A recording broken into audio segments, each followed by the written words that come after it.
안녕하세요. 눈이 오니 참으로 그리운 사람이 떠올라서 이렇게 감성에 젖어 뭐라도 써보게 되네요. 사실 해가 떠도 혹은 비가 와도 구름이 껴도 보고 싶은 분이지만 그분은 하얀 눈이 펑펑 내리는 날 저와 이별해서 그런지 이상하게 눈이 오면 그 마지막 순간이 생각나고는 합니다. 오랜만에 그분을 그리며 제가 얼마나 사랑했는지 멀리서나마 들으실 수 있었으면 하는 바람으로 제 이야기를 해보겠습니다. 저는 벌써 결혼 10년 차가 된 주부입니다. 착한 남편과 더 착한 두 아들과 함께 살고 있죠. 지금은 참으로 평온하고 단란한 가정을 이루어서 살고 있지만 사실 저는 제가 이렇게 누군가와 결혼을 해서 살 거라고는 한 번도 생각을 하지 못하고 살았어요.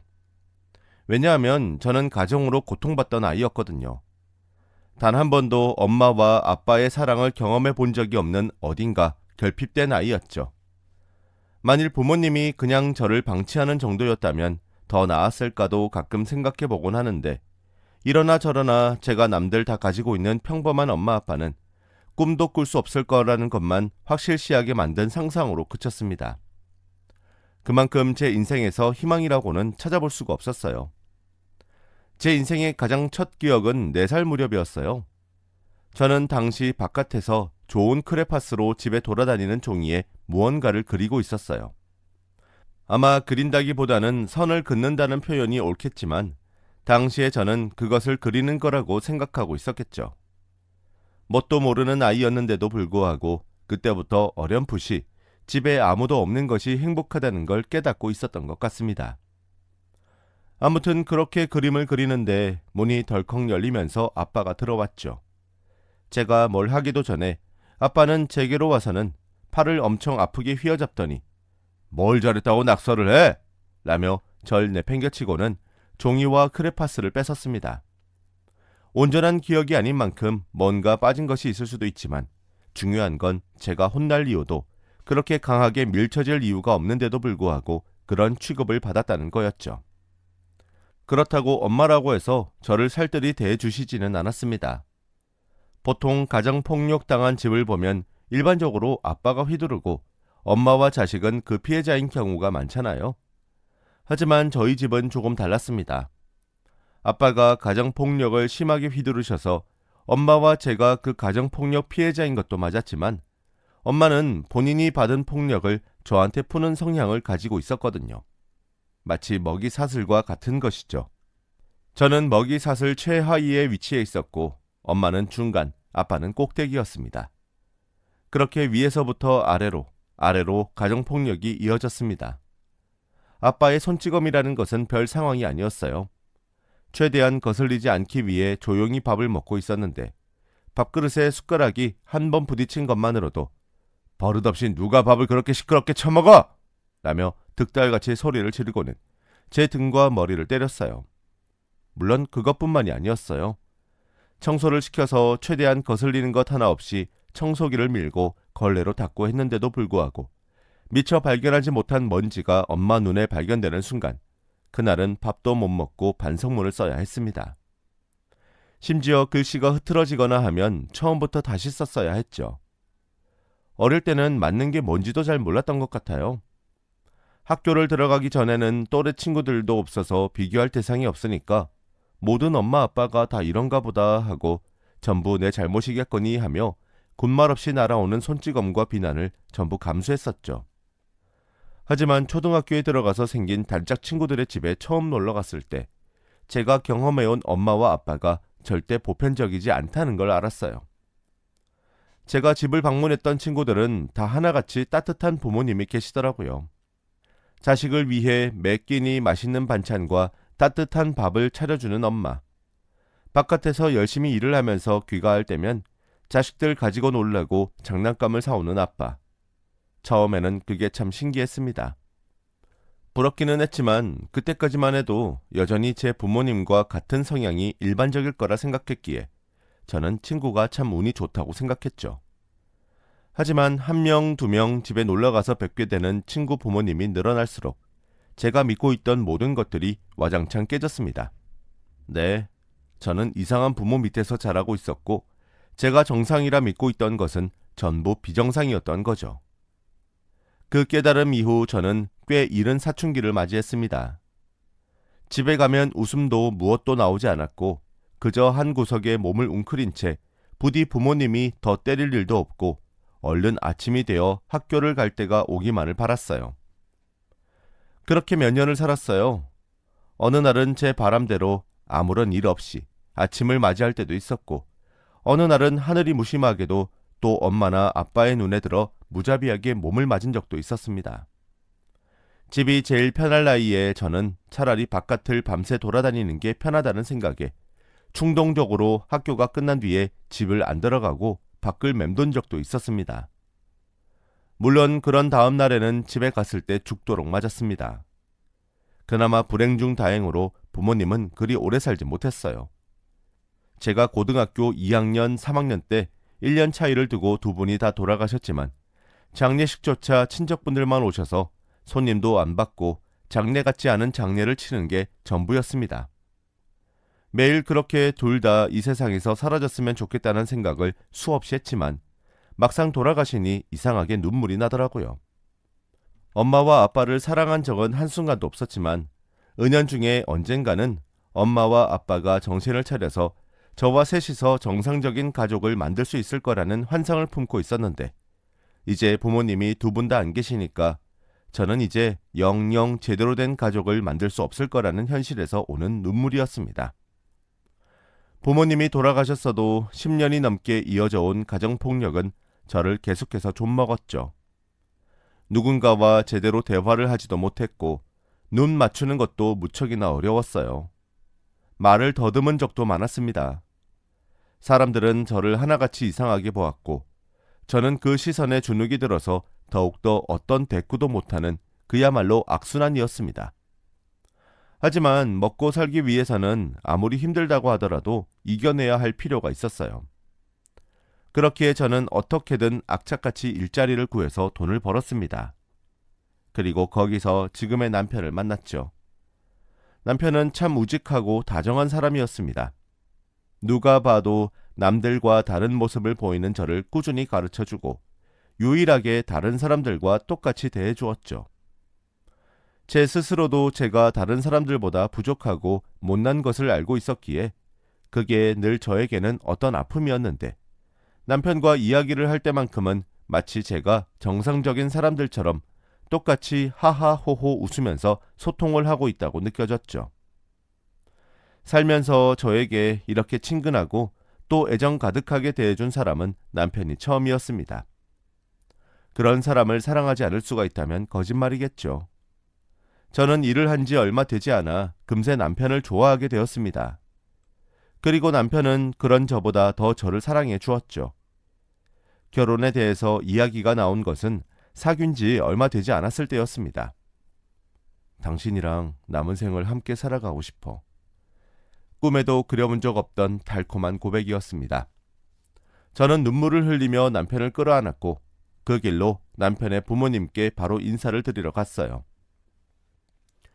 남편은 어릴 적 아버지가 돌아가셔서 어머니랑만 살고 있었죠. 사실 남편과의 결혼 생활은 상상만으로도 너무 기대되고 떨렸지만 그것과는 별개로 시어머니는 처음에 무척이나 두려웠어요. 과연 이런 저를 며느리로서 받아주실지 탐탁치 않다고 욕만 하시는 건 아닐지 그렇게 오만 걱정을 안고 간 남편을 집에서는 아마 천사가 환생했다고 해도 과언이 아닌 듯한 시어머니가 계셨습니다. 이렇게 여린 애가 어찌 그리 모진 일을 겪었노.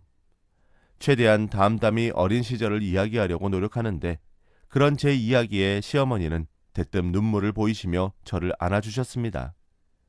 그 덕에 저 역시 어린아이처럼 엉엉 울었죠. 다시 생각해도 그때의 시어머니 품은 참으로 따뜻했습니다. 평생 나오고 싶지 않다는 생각이 들 정도로요. 조촐한 결혼식을 한 뒤 저희는 시어머니가 살고 계시는 집 근처에 신혼집을 얻었습니다. 제가 시어머니와 함께 살고 싶다고 거듭 이야기를 했으나 시어머니는 그런 저를 말리시며 어찌 내가 신혼을 방해하겠냐. 그저 시간 될 때 가끔 연락만 해줘도 된다 나는. 라고 말씀하시며 제가 남편과 오붓하게 지내기를 바라셨죠. 첫 만남 때부터 느꼈지만 시어머니는 참 좋은 분이셨어요. 시어머니가 보고 싶어 남편을 끌고 가면 시어머니는 아이고 우리 딸이 왔네 라며 남편보다도 저를 먼저 반기셨습니다. 그리고 혹여나 제가 주방에 와서 일손이라도 도울까봐 불이 나게 남편을 끌고 가서는 새아가는 저기서 쉬고 있어라. 이 녀석이랑 내가 맛있는 거 만들어 줄 테니 라며 제가 뭘 하기도 전에 저를 제일 푹신한 소파에 앉혀놓고 담요까지 덮어주시고는 했습니다. 남편은 그때마다 진짜 아들은 찬밥 신세라면서 투덜거렸지만 전혀 기분 나쁘지 않은 표정이었어요. 남편과 단둘이 신혼집에 있는 것도 좋았지만 그런 시어머니의 사랑과 배려 덕분에 저는 시어머니 댁에 놀러가는 것도 정말 좋아했습니다. 하루가 멀다 하고 남편에게 우리 저녁에 퇴근하고 어머님 댁에 잠깐 들릴까? 하고 물어보곤 했으니까요. 시어머니의 사랑을 느낄 수 있는 일화는 이뿐만이 아닙니다.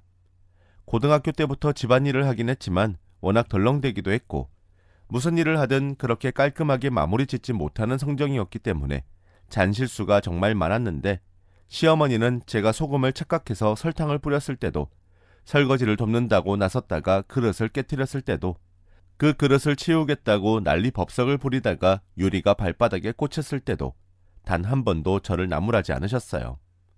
오히려 내가 새아가한테 너무 힘든 걸 시켜서 그런 거다. 미안해. 라며 사과를 하시기까지 했죠. 아마 시어머니가 보여준 그런 모습이 아니었다면 제가 요리 학원까지 다니며 요리를 배우고 집안일에 온 심혈을 기울여 실수 하나 안 하려고 애쓸 일은 없었을 거예요. 요리 학원에서 배운 요리를 남편도 아닌 시어머니한테 처음으로 해드렸던 그날이 기억이 납니다. 너무 맛있네. 우리 딸이 어디서 이렇게 요리를 찰떡같이 배워왔어. 평소 이가 약한 시어머니를 위해서 최대한 육질이 질기지 않은 고기로 재운 갈비찜이었어요. 시어머니는 그날 이후부터 제가 한 갈비찜이 세상에서 제일 맛있다며 시누이들이 시댁에 올 때마다 자랑을 하시곤 했습니다. 시어머니가 천사 같으셔서 그런지 시누이들 역시 저에게는 천사란 다름없었어요. 시집살이는커녕 어디서 좋은 게 있으면 시어머니와 저부터 챙겨주시는 시누이들이었습니다. 그렇게 평생 꿈꿔본 적 없는 다정한 시댁 식구에 둘러싸여 있다 보면 이런 사람들을 만나려고 어릴 적 그렇게 고생을 했나 하는 생각이 들 정도였습니다. 밤에 잠을 자면 꿈에서도 시어머니나 시누이들이 나왔고 그런 꿈을 꾸고 난 아침에는 그 어느 때보다도 몸이 개운한 느낌이 들었어요.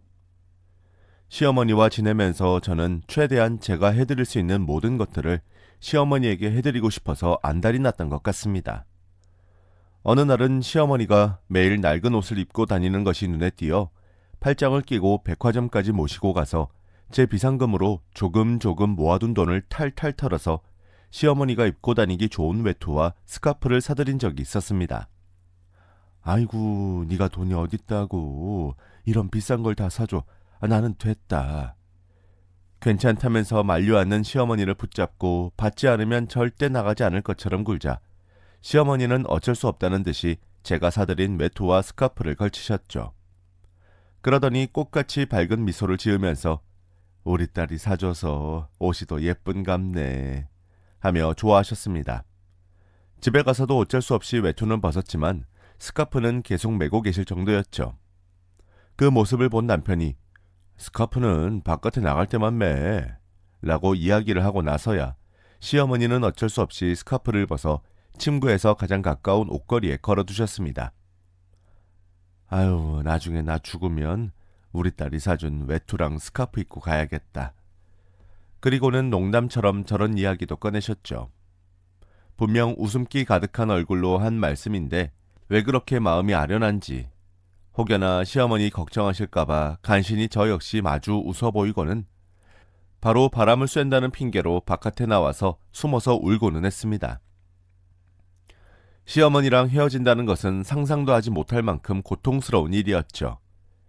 제 남은 수명을 시어머니와 나눌 수 있으면 좋을 것 같다는 상상도 했습니다. 한 해 한 해 지날 때마다 옅은 주름이 늘어가는 시어머니 얼굴을 볼 때마다 저는 이별이 성큼성큼 다가온다는 생각이 들었거든요. 그러다가 제가 첫째와 둘째를 뱃속에 가지게 되었습니다. 언젠가부터 얼굴에 피곤한 끼가 많았던 시어머니는 제가 임신했다는 소식을 듣자마자 아가 알을 낳는다 하면서 웃으시더니 그 이후로는 저 먹으라고 보약에 요리에 하루가 멀다 하고 바리바리 싸서는 저희 집으로 오셨어요. 제가 괜찮다며 힘든데 오시지 말라고 해도 엄마가 딸을 안 챙기면 누가 챙겨주노? 하며 기어코 집에서 제가 먹을 것들을 차려주시고는 했죠.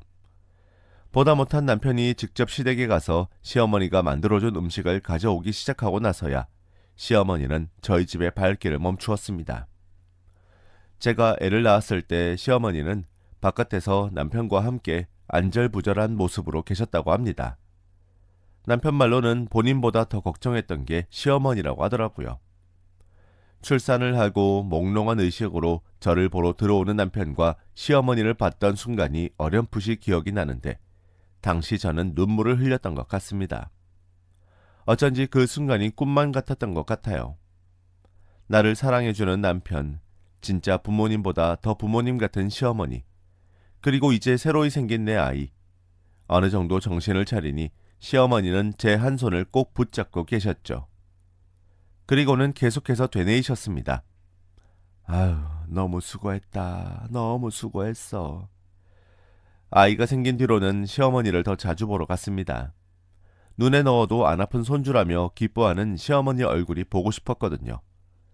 제가 남편과 함께 아들들을 데리고 가면 시어머니는 아유, 우리 아가 왔구나 하며 미리 준비해둔 장난감 로봇이며 사탕, 초콜릿 같은 주전부리들을 잔뜩 꺼내주셨어요.